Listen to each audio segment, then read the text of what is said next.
Hello everyone, welcome to my channel. I am going to do a quick review of the Custom Smith Manufacturing MP5 retractable stock. This stock comes as a complete kit from Custom Smith Manufacturing. They use an ATI retractable stock.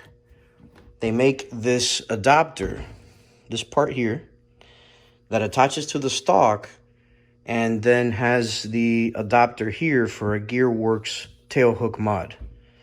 This here is your brace, which is perfectly legal to have. Let me see if I can open it up. There we go. So you can use this brace. Let's see if I can grab it with my left. There we go.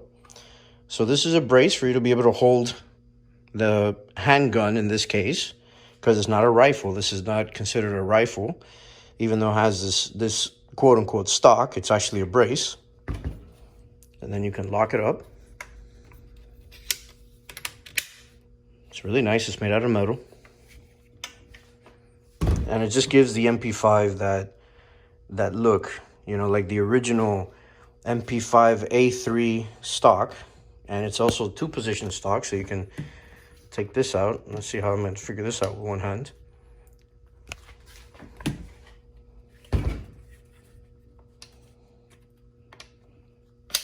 There we go.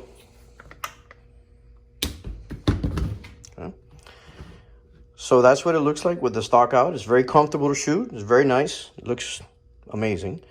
They even include this little tax-free stamp, which is very funny. $0. No need to tax stamp this baby because it's not considered an SBR. It's a brace, so it's still considered a pistol in this form. I used to use this, the SB Tactical, which is a very nice brace too for the MP5. It's just, you know, it's a side folder. So if I had it on here, if I can somehow figure out how to flip it with one hand. Now this is gonna be tough. But basically this goes here and it folds the other way.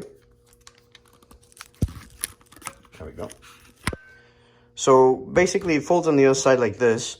And it's nice, it's a very comfortable stock, but it just doesn't have that look that the original MP5, at least the one that I grew up with, looked like, which this is pretty much as close as you can get to not getting it tax stamped and just looking like the original, you know? And this is on a Zenith. This is a Z5 RS. And this is one of the nicer MP5 clones out there. It's been a lot of fun to shoot, super accurate. And in case you're wondering, yeah, that's a real H&K 91 up here. The grandfather of the MP5. So that's a quick little review. And thank you for watching.